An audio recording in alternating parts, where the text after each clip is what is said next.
Entonces, inicio. Buenas noches a todos. Buenas noches. Vamos a dar inicio con la oración, por favor. Vamos a agradecer y dar inicio. Vamos a agradecer a Dios Padre, a los espíritus, a los guías, a los mentores, a esos espíritus superiores que siempre nos andan guiando con el estudio. Agradecer por todo lo que tenemos, por la igualdad que se nos ha dado a todos para venir y poder elevar nuestros conocimientos y nuestra moral. Vamos a dar gracias por estos grupos de estudios que estamos siguiendo y por el día de hoy. Que así sea. Que así sea. Que así sea. El tema que me ha tocado para dar el día de hoy es del libro de los espíritus, el tercer libro, del capítulo 9, del número 6, Ley de Igualdad, que es en realidad un tema bien cortito, pero muy, muy bonito, ¿no? Ley de Igualdad, de Allan Kardec.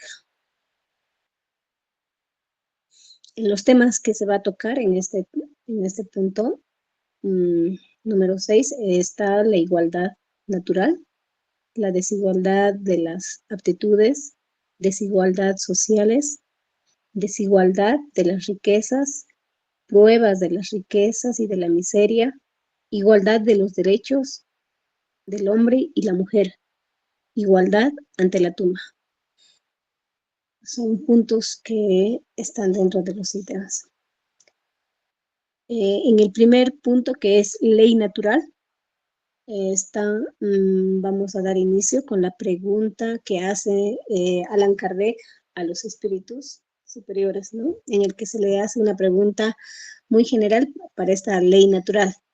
Y dice, ¿los hombres son todos iguales ante Dios? Y los espíritus responden, sí, todos tienden hacia el mismo objetivo y Dios ha creado sus leyes para todos. Y casualmente hay un dicho que he escuchado esta semana 2 veces y en este punto se lo indica, que dice, el sol sale para todos, ¿no? Entonces esa es la igualdad que Dios nos ha dado a toda la humanidad y se expresa una verdad más importante y más general de lo que pensamos, ¿no? Todos los hombres se hallan sometidos a las mismas leyes de la naturaleza. Todos nacen con la misma debilidad, están sujetos a los mismos dolores y el cuerpo del rico se destruye tanto como el del pobre. Así pues, Dios nos ha otorgado a ningún hombre no ha otorgado a ningún hombre una superioridad natural, ni por el nacimiento ni por la muerte. Todos son igual ante él. En esta ley se dice todos somos iguales. Esa es la respuesta que los espíritus habrían dado a esta pregunta general, ¿no?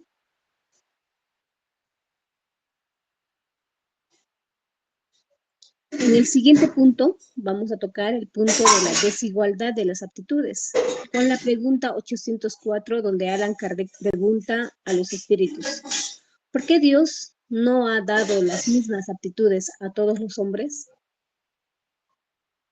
Porque Dios creó iguales a todos los espíritus, pero cada uno de ellos ha vivido más o menos tiempo y por consiguiente tiene más o menos experiencia. La diferencia reside en su grado de experiencia y en su voluntad, que en realidad es el libre albedrío, ¿no? Entonces, cuando nosotros tenemos este grado de experiencia y voluntad ante todo, es la decisión del libre albedrío que nosotros tomamos para seguir avanzando. De ahí que algunos se perfeccionen con mayor rapidez, lo cual les confiere aptitudes diversas, Esa variedad de aptitudes es necesaria a fin de que cada uno pueda contribuir a los designios de la providencia, dentro del límite del desarrollo de sus fuerzas físicas e intelectuales. Lo que no hace uno, lo hace el otro. Así cada cual tiene un papel útil. Además, dado que todos los mundos son solidarios entre sí, es preciso que los habitantes de los mundos superiores, mundos que en su mayoría han sido creados antes que el nuestro, vengan a habitar en la tierra para darnos el ejemplo. Esto ya estamos, ahí están mencionando de esos espíritus superiores, ¿no? De los que ya están en niveles por encima. Continuando con el mismo punto, con la pregunta ahora 805. Aquí también se hace otra pregunta para este punto, donde se pregunta, al pasar de un mundo superior a un mundo inferior, ¿conserva el espíritu la totalidad de las facultades adquiridas? Y los espíritus responden, sí. Ya lo hemos dicho, el espíritu que ha progresado no vuelve a caer, pero elegir en el estado de espíritu una envoltura más torpe o una situación más precaria que la que tuvo antes, pero siempre para que le sirva de enseñanza y lo ayude a progresar. Así, la diversidad de las aptitudes de los hombres no depende de la naturaleza íntima de su creación, sino de la de perfeccionamiento al que han llegado los espíritus encarnados en ellos. Por consiguiente, Dios no creó la desigualdad de las facultades, sino que permitió que los diferentes grados de desarrollo estuvieran en contacto, a fin de que los más adelantados pudiesen cooperar en la ley de la igualdad, el progreso de los más atrasados, y también para que los hombres que se necesitan mutuamente comprendieran la ley de la caridad que debe unirlos en ante todas las desigualdades sociales, ¿no? Para que no existan. Sí. Seguimos con el siguiente punto, punto 3, que es desigualdades sociales. En ese punto de desigualdades sociales se hace la pregunta 606 a los espíritus. ¿La desigualdad de las condiciones sociales es una ley de la naturaleza? Y los espíritus responden que no. No es parte de no es una ley de la naturaleza, es una obra del hombre y no de Dios. En esta misma pregunta continúa con otra. ¿Esa desigualdad desaparecerá algún día? Solo las leyes de Dios son eternas. ¿Acaso no ves que esa desigualdad se disipa poco a poco cada día? Desaparecerá junto con el predominio del orgullo y del egoísmo. No quedará más que la desigualdad del mérito. Un día vendrá en que los miembros de la gran familia de los hijos de Dios ya no habrán de distinguirse por el mayor o menor pureza de su sangre. Solo el espíritu es más o menos puro, y eso no depende de la posición social. Entonces, en ese caso es el mismo hombre que marca esa diferencia entre las sociedades, ¿no? Podemos continuar aquí con el siguiente punto y la pregunta 807. Se hace otra pregunta sobre las desigualdades sociales a los espíritus. ¿Qué pensar de los que abusan de la superioridad de su posición social para oprimir al débil en su propio beneficio? Y los espíritus responden que de alguna forma ellos van a merecer cierto tipo de anatema, dice acá, desdichados. Serán oprimidos a su vez y reencarnarán en una existencia en la que padecerán todo lo que hayan hecho padecer. Desigualdad de las riquezas. A veces por ignorancia de esta evolución que nosotros tenemos y de la reciprocidad de lo que estamos nosotros mismos actuando, es el problema de no tener ese conocimiento de que si estamos haciendo un daño, vamos a tener que padecer el mismo daño en otra encarnación, o tal vez en la misma, ¿no? Siguiente pregunta. Aquí cambiamos de punto. El punto es la desigualdad de las riquezas. En ese punto de la desigualdad de las riquezas, se le pregunta en la pregunta 808, Alan Carré pregunta, ¿la desigualdad de las riquezas tiene origen en la desigualdad de las facultades, que dan a algunos más medios de adquirir esas riquezas que a otros?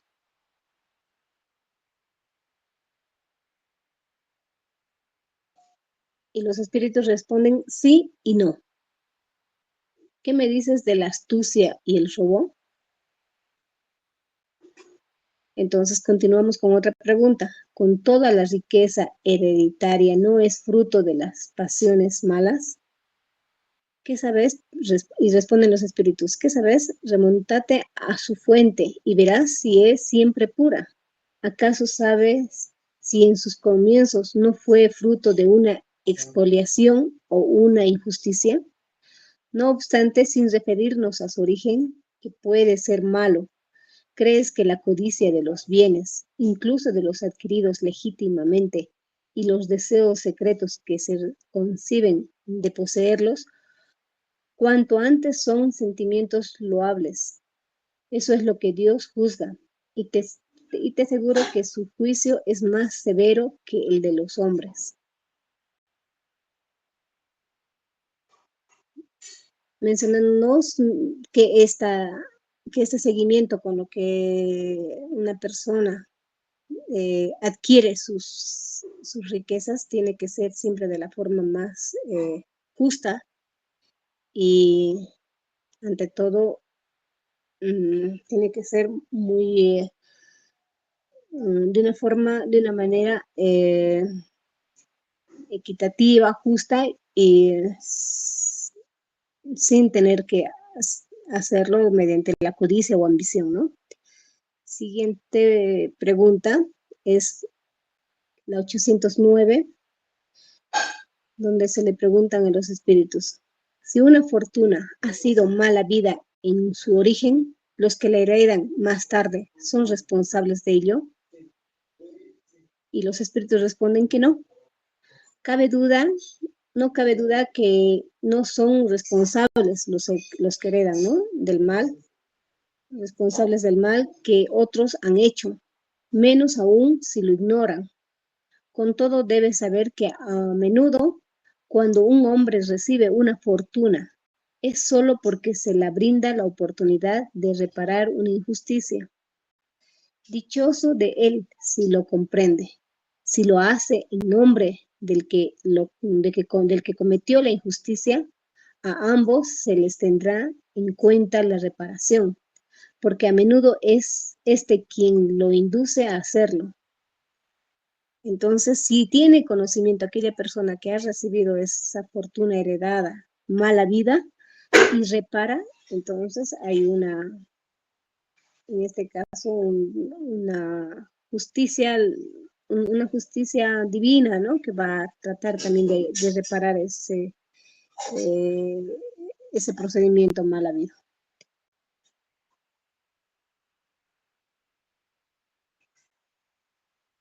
Continuando con la pregunta 810, se le hace la siguiente pregunta sobre ese mismo punto. Sin apartarnos de la legalidad, ¿podemos disponer de nuestros bienes de una manera más o menos equitativa después de la muerte? ¿Somos responsables del testamento que hemos hecho? Y los espíritus responden, toda acción da sus frutos. Los frutos de las buenas acciones son dulces. Los de las otras son siempre amargos. Siempre entendedlo bien. Si sabemos que el hombre, o ante todo en este caso, cuando se hace, se ponen los testamentos como herencia, debemos de saber que podemos ocasionar un gran problema a nuestros hijos, a quienes van a heredar esa fortuna, ¿no? Entonces es parte de nosotros la responsabilidad de quienes vamos a dejar un bien, pues si se va a dejar un bien, entonces dejarlo de la mejor forma justa y equitativa.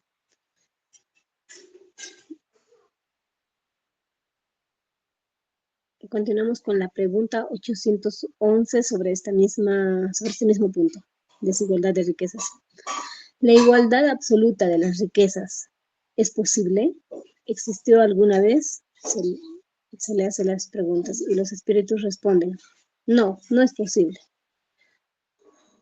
La diversidad de las facultades y de los caracteres se opone a ella. Entonces se continúa con otra pregunta que dice, no obstante, hay hombres que creen que en esa igualdad se encuentra el remedio para los males de la sociedad. ¿Qué pensáis al respecto? Y los espíritus responden, profesan un sistema, o son ambiciosos y envidiosos. No comprenden que la igualdad con que sueñan pronto sería destruida por la fuerza de las circunstancias. Combatir el egoísmo es en realidad nuestra plaga social y no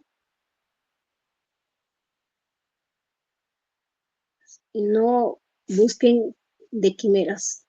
Entonces,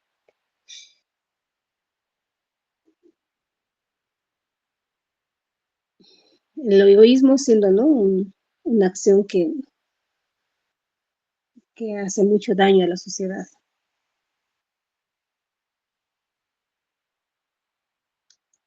Continuamos con la pregunta número 812,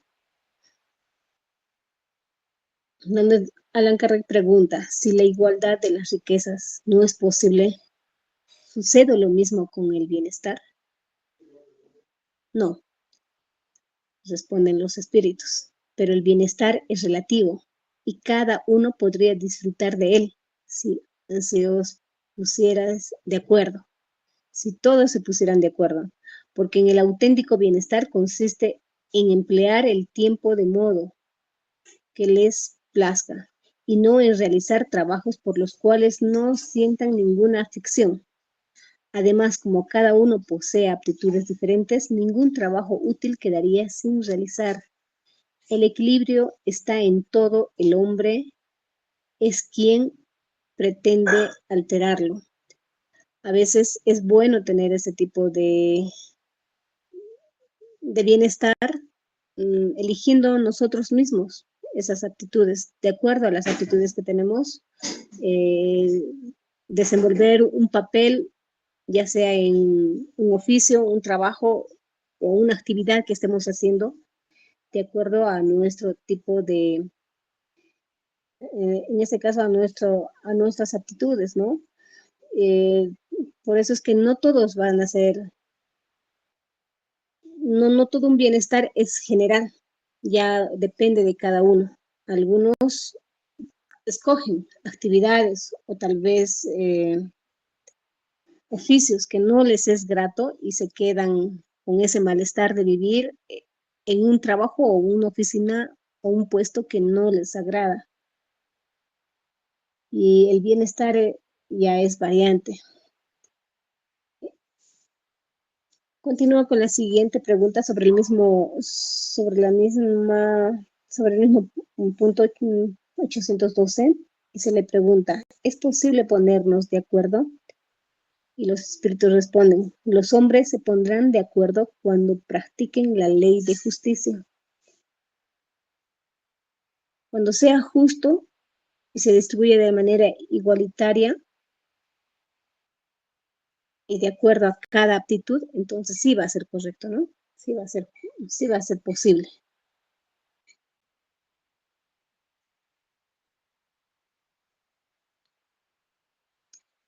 Continuamos con la pregunta 813. Hay personas que caen en la indigencia y la miseria por su propia culpa, ¿Puede la sociedad ser responsable de ello? Sí, dice. Sí, responden los espíritus. Ya lo hemos dicho, la sociedad suele ser la causa principal de esas penurias. Por otra parte, no debe la sociedad velar por la educación moral de sus integrantes. La mala educación es la que muchas veces ha falseado el juicio de esas personas, en vez de extinguir sus tendencias perniciosas. Es un punto importante, ¿no? Cuando el gobierno y o quienes están a cargo de cierto lugar o región no toman en cuenta a esos sectores que están desfavorecidos y pueden llegar con la educación a todos. No tienen leyes igualitarias. Pasamos al punto 5, prueba de la riqueza y de la miseria. Con la pregunta 814 que se hace a los espíritus. ¿Por qué Dios ha dado a algunos la riqueza y el poder y a otros la miseria? Para probar a cada uno de una manera diferente, responden los espíritus. Por otra parte, ya lo sabéis, son los propios espíritus quienes han escogido esas pruebas y con frecuencia sucumben ante ellas. Es real esto, ¿no? Nosotros, todos los espíritus, antes de venir a esta encarnación, se ha hecho como un acuerdo de aprobación a qué estamos viniendo, a qué tipo de vida. Y dice, con frecuencia muchos sucumben ante ellas, pero cuando ya están en este momento de expiación y de proceso, pero claro, nosotros no tenemos ese recuerdo de que hayamos escogido de que hayamos elegido o la riqueza o la pobreza, ¿no? Simplemente hemos venido a experimentarla porque es parte de nuestro avance.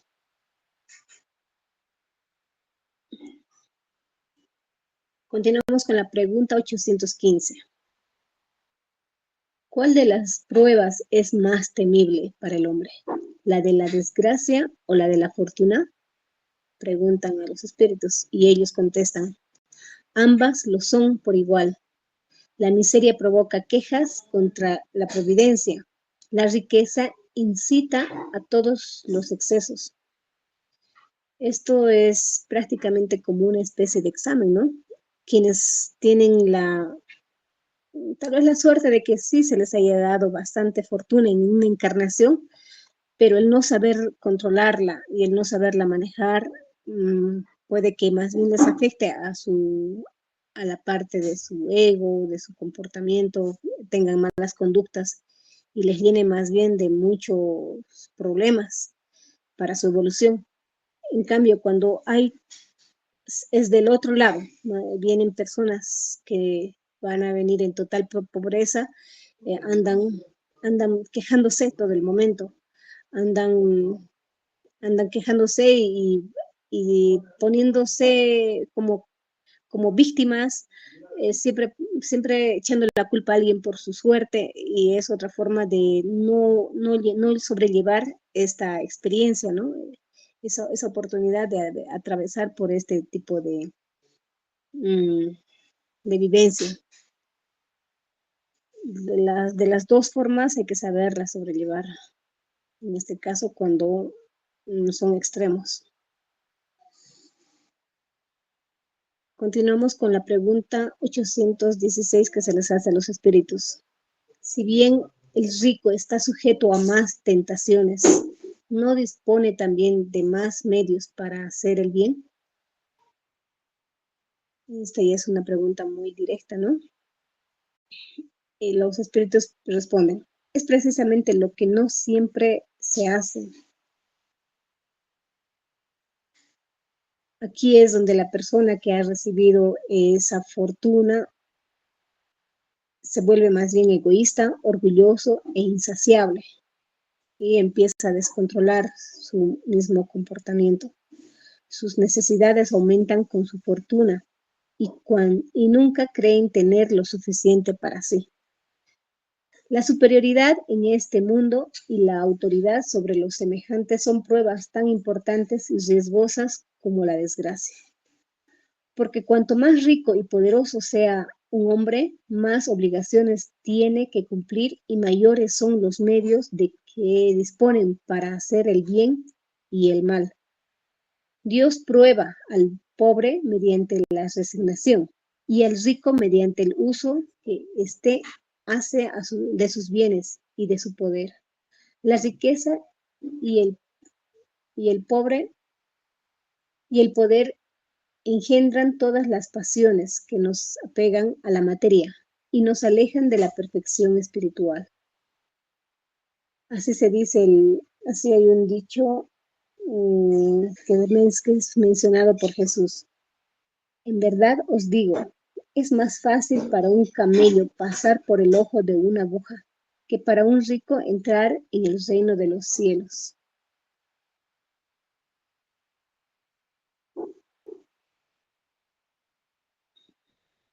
Continuamos con la pregunta. Con el punto número 6.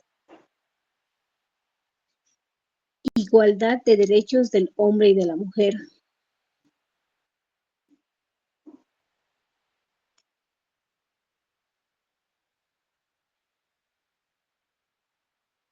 Y se le pregunta a los espíritus, con la pregunta 817.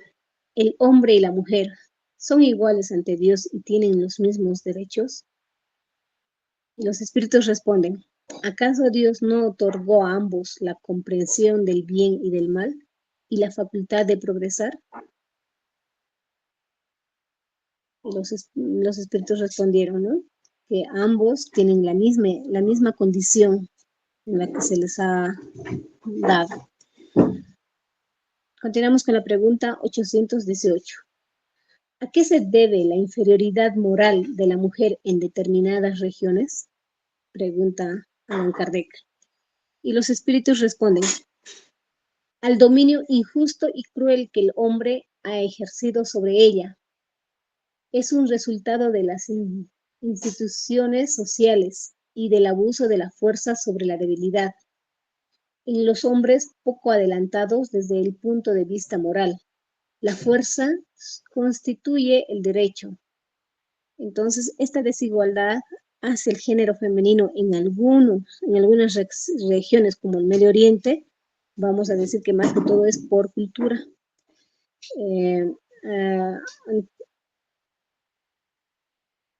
Antes el hombre en ese tipo de, tal vez de costumbre, ¿no? Siempre el hombre iba caminando, más o menos de estas regiones vamos a hablar, siempre iba caminando por delante. Y la mujer tenía que estar detrás de él caminando, no podía estar una mujer delante de él. Pero cuando ya un poquito eso como anécdota, les cuento, cuando pasó la guerra y gran parte de sus áreas habían sido dinamitadas, la mujer iba por delante porque decía que si algo le pasaba al hombre, quien era el que proveía la comida y demás a la familia, no podía estar en riesgo. Entonces la mujer iba por delante, le cambiaron de lugar, pero por cuidar al hombre, ¿no? Entonces son mentalidades del hombre que impone que se da mayor preferencia y se pone como primero, ¿no? En la familia. Son costumbres, culturas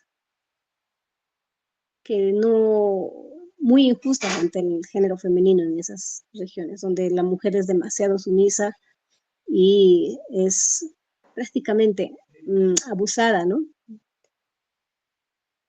Siguiente pregunta. Sobre la igualdad de derechos del hombre y la mujer. Con la pregunta 819 se le pregunta a Allan Kardec. ¿Con qué objetivo la mujer es físicamente más débil que el hombre? Y los espíritus responden, para asignarle funciones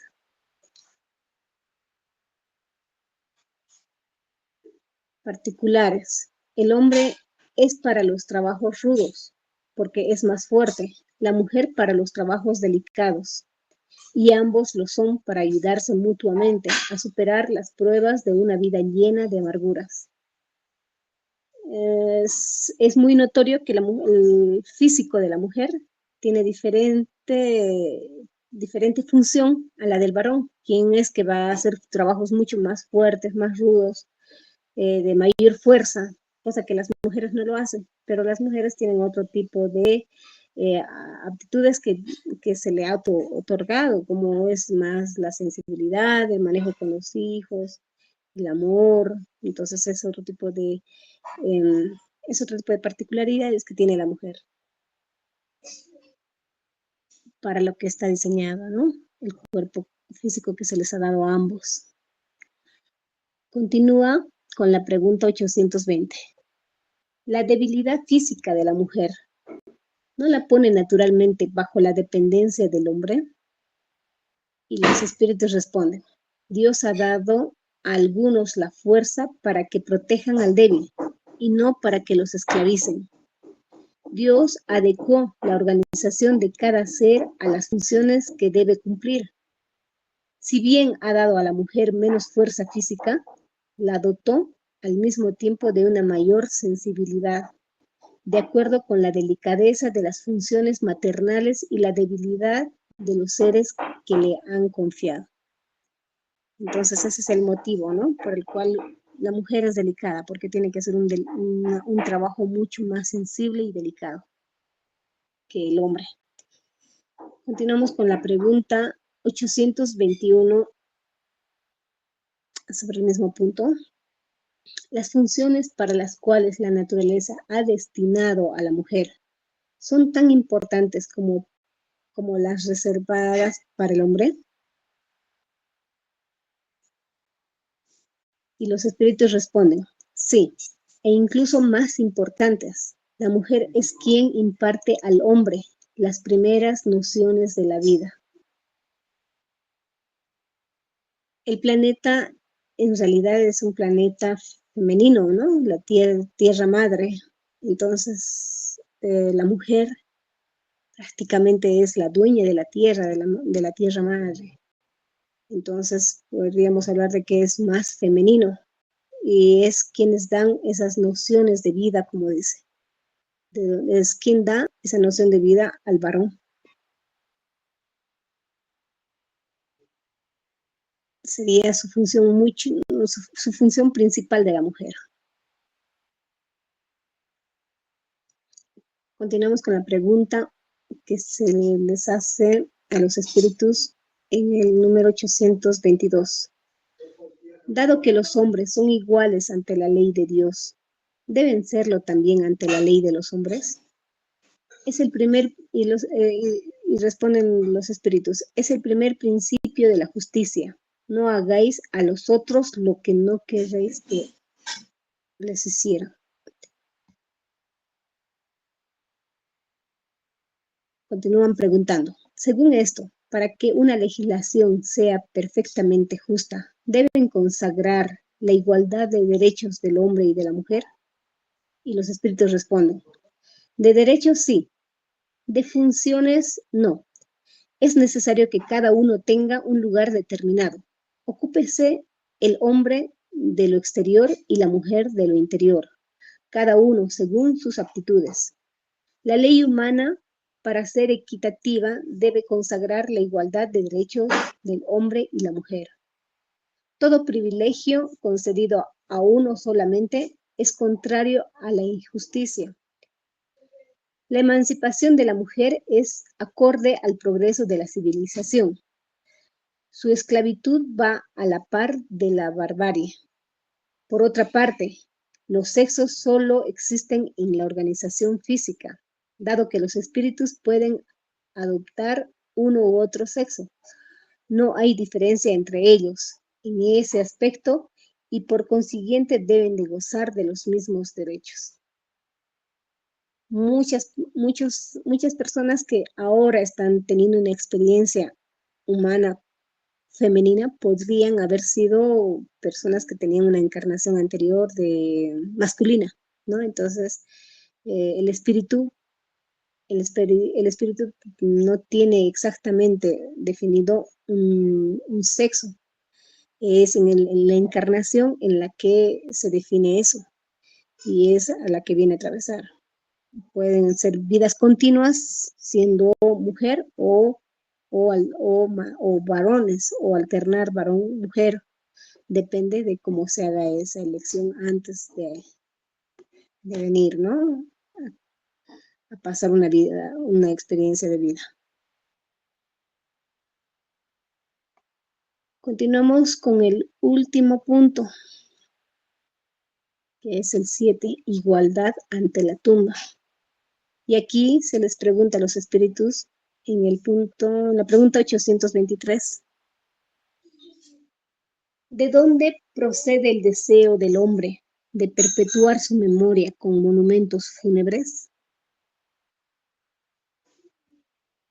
Y los espíritus responden que ese simplemente es un acto de orgullo. El que uno se haga algunos monumentos o símbolos tal vez ostentosos, ¿no? Continúa con la pregunta. No obstante, la suntuosidad de los monumentos fúnebres no suele ser obra de los parientes que quieren honrar la memoria del difunto más que del propio difunto. Y los espíritus responden: orgullo de los parientes que quieren glorificarse a sí mismos, o sí.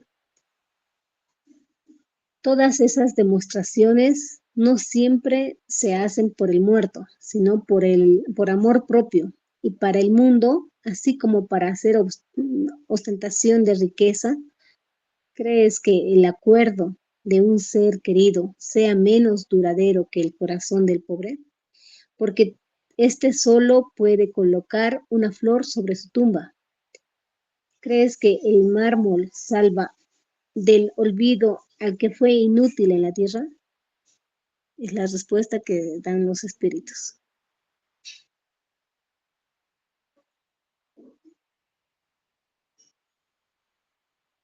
Y como última pregunta, en este punto de la igualdad ante la tumba, se hace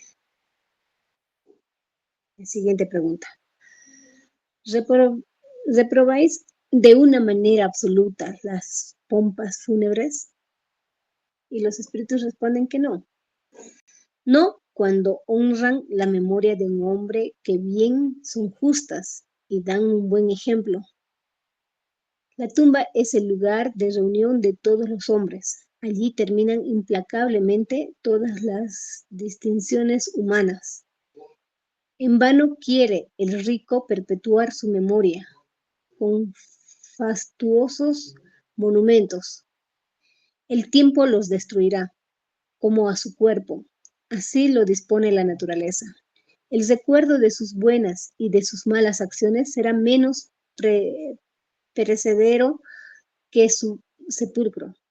La pompa de sus funerales no lavará las infamias, ni hará que ascienda un solo escalón en la jerarquía espiritual. Si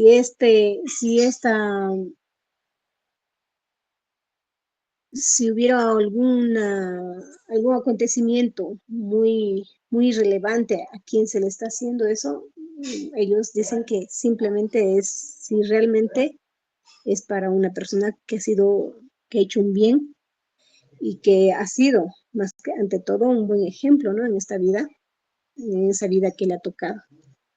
Pero más allá no. Cualquier cosa que se haga no lo va a elevar más, ni será mejor, porque simplemente estará demostrando orgullo, un ego de parte tanto del difunto, si él lo hubiera pedido así, o si los mismos parientes lo hubieran hecho de esa forma.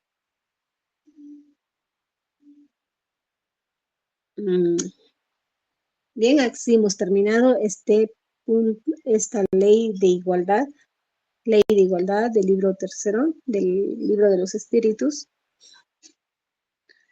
donde terminamos con este último punto. Si alguien quisiera acotar algo o alguna pregunta sobre estos puntos que se han mencionado sobre la igualdad en distintos ámbitos, ¿no? Ligia, tal vez. Sí, bueno, esto de la igualdad de acuerdo, digamos, al Antiguo Testamento y obviamente también al Nuevo, o sea, siempre había igualdad, ¿no? Por ejemplo, cuando vi la novela la novela Jesús, que según incluso el Papa fue una de las novelas más verídicas porque se basaba en la Biblia y en muchos hechos históricos documentados, había la igualdad. Y mi pregunta es a todos, si es que alguien supiera, porque la verdad es que yo hasta ahora no encuentro en qué momento en esas culturas musulmanas, árabes, se ha declarado esa inferioridad a la mujer y le ponen en la pregunta inferioridad moral, que me sorprende porque eh, no va, ¿no? Inferioridad moral de la mujer, no hay esa inferioridad moral.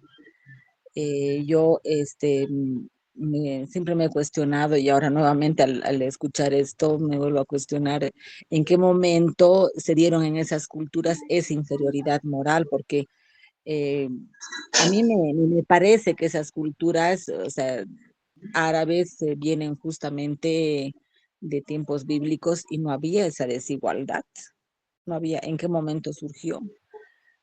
Hasta hace poco antes de la pandemia vi un documental, por ejemplo, donde no solamente la mujer es inferior al varón, sino incluso al camello.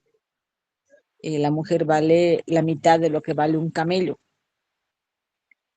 Entonces, ¿en qué momento, si alguien supiera o dónde se puede leer, en qué momento en esas culturas surgió la inferioridad de la mujer? No sé. Y obviamente es la mano del hombre, ¿no? Si alguien supiera y me podría orientar, porque a mí me cuestiona mucho desde siempre toda esa inferioridad, abuso, maltrato, desprecio hacia la mujer en esas culturas que me cuestiona mucho realmente. Solo es.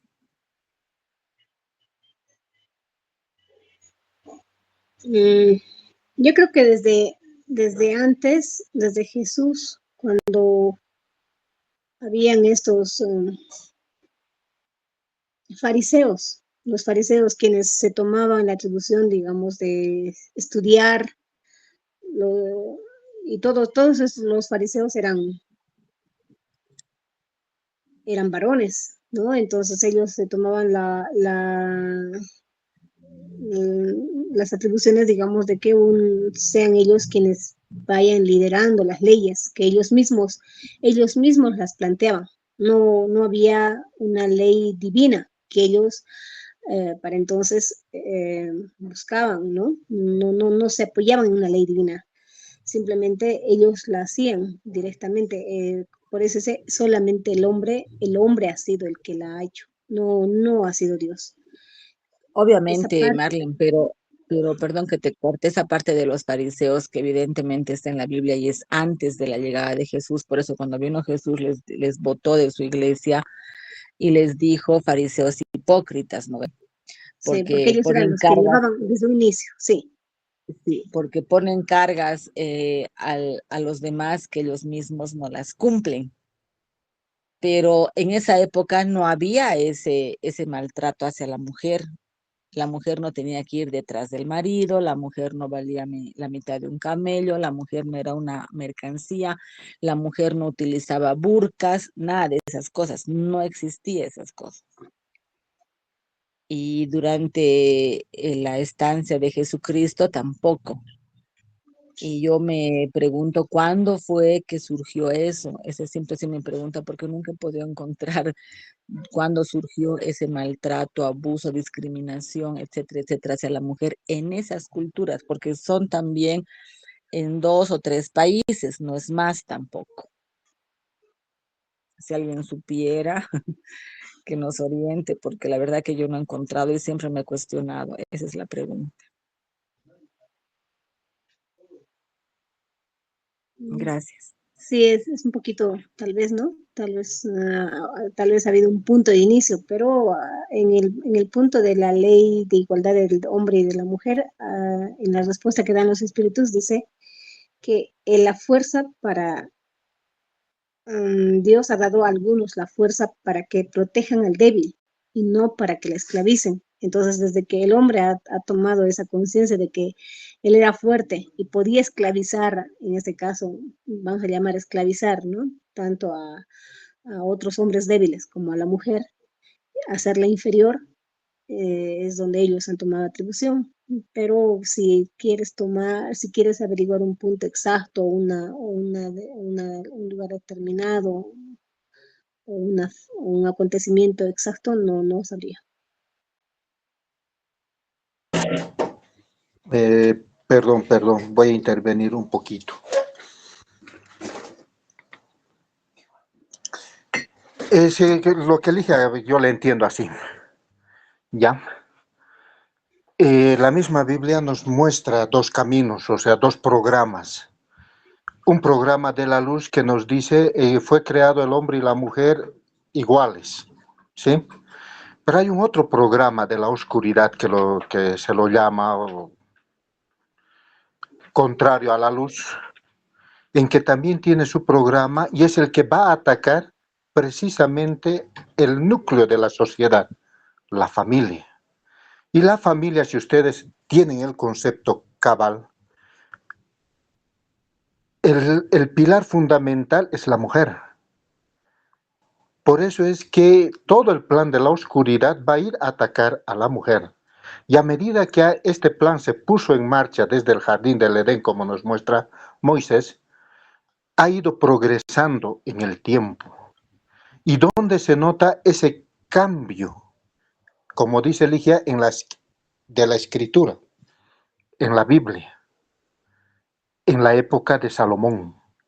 Cuando Salomón va a construir el templo judío, va a ser la separación. Muchos dicen influido por los espíritus malos que él dominaba, entre ellos Samael, ¿ya?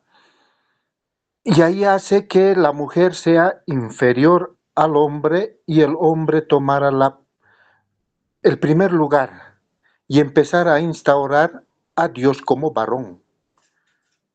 Y eso se fue transmitiendo de generación en generación. Y cada generación fue aumentando esa presión sobre la mujer, denigrándola, para que lleguemos a nuestros días y miremos qué tan dañado está la familia, empezando obviamente en este núcleo central que es la mujer.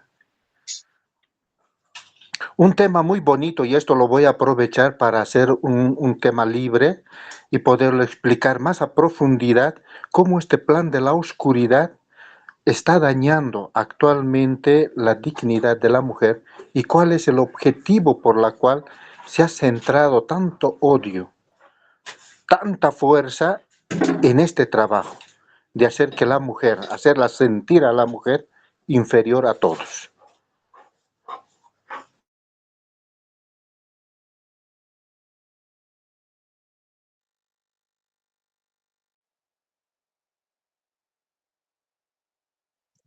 ¿Se cortó? No escucho nada. Ya terminó. Se cortó un poquito. Entonces, el punto de inflexión, o sea, de la gravedad, se da en la época de Salomón, cuando Salomón es rey y va a construir el templo. A partir de ahí empieza esa segregación de la mujer en lo que va a ser sus funciones, se le va a denigrar en todo, en la parte moral más que todo. Y eso se va a ir agravando a medida que el tiempo pasa y en nuestro momento, en este momento de nuestra sociedad, es uno de los puntos altos en la cual la mujer en todas las sociedades, en todos los países, está siendo humillada en su dignidad. ¿Y por qué? Porque la mujer trae vida. La mujer es la que va a regenerar a la humanidad, trayendo a esos nuevos seres. Si se lo daña a la mujer, como se le está permitiendo hasta hoy, la sociedad va a entrar en ese caos, donde tú te fijas, hoy las parejas jóvenes no quieren tener hijos, no quieren casarse, no quieren nada. ¿Por qué? Porque este plan de la oscuridad está en el punto más fuerte que se puede decir, en el ataque a la mujer y a través de la mujer a la familia. Bueno, eso sería mi aporte. Juan, entonces tú dices, si es en la época de Salomón, en la Biblia lo encontramos en el capítulo de Reyes.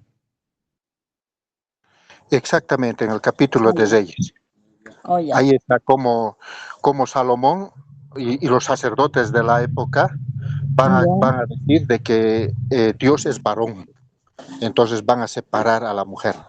Hasta ahí había todavía sacerdotisas mujeres, pero una vez que hace Salomón esta separación, ya las mujeres, por ejemplo, ya no van a poder acceder a ser sacerdotes, se van a quedar ahí, como digamos la Iglesia Católica también tú ves, no hay una mujer que sea papa o obispo, son monjitas.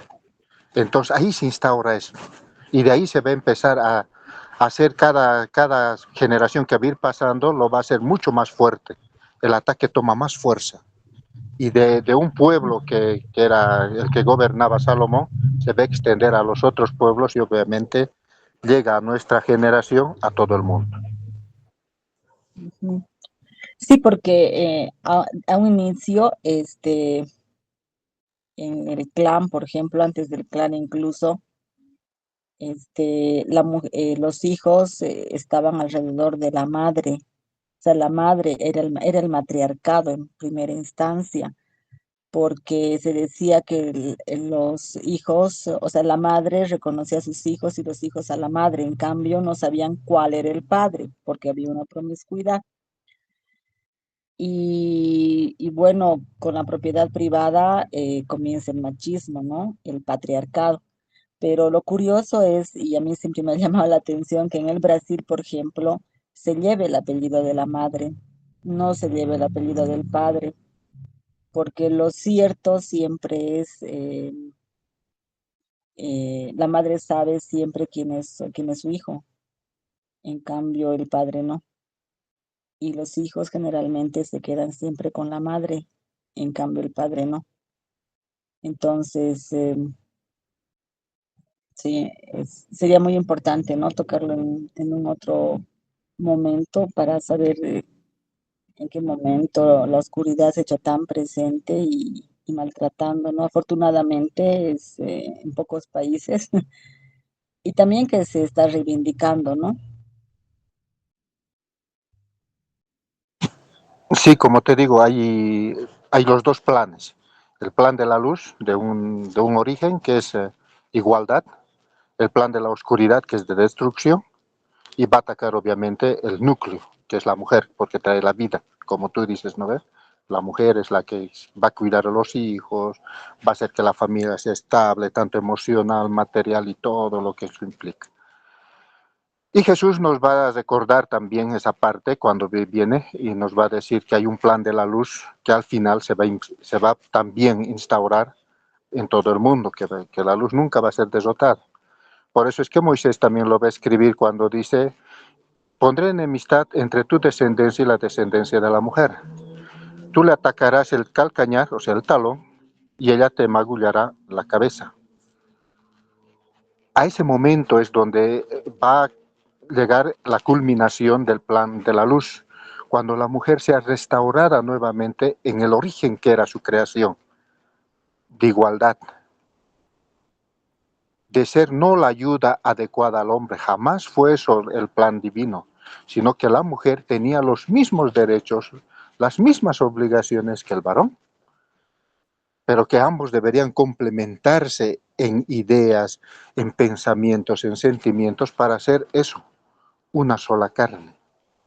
Y ahí fue donde la oscuridad atacó a la primera pareja y obviamente este tiempo que estamos viviendo, el ataque es mucho más fuerte.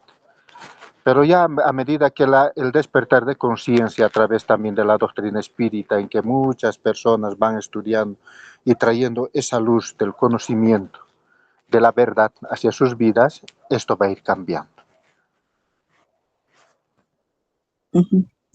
Sí, gracias.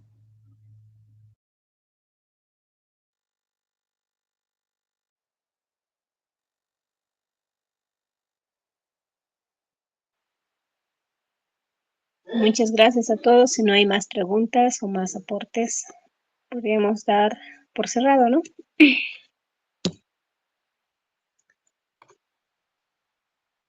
Bien, vamos a hacer nuestra oración de cierre.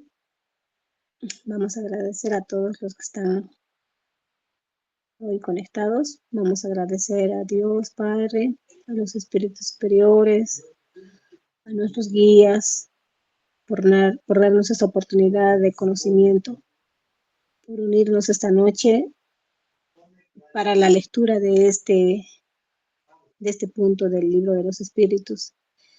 Darnos comprensión, darnos mayor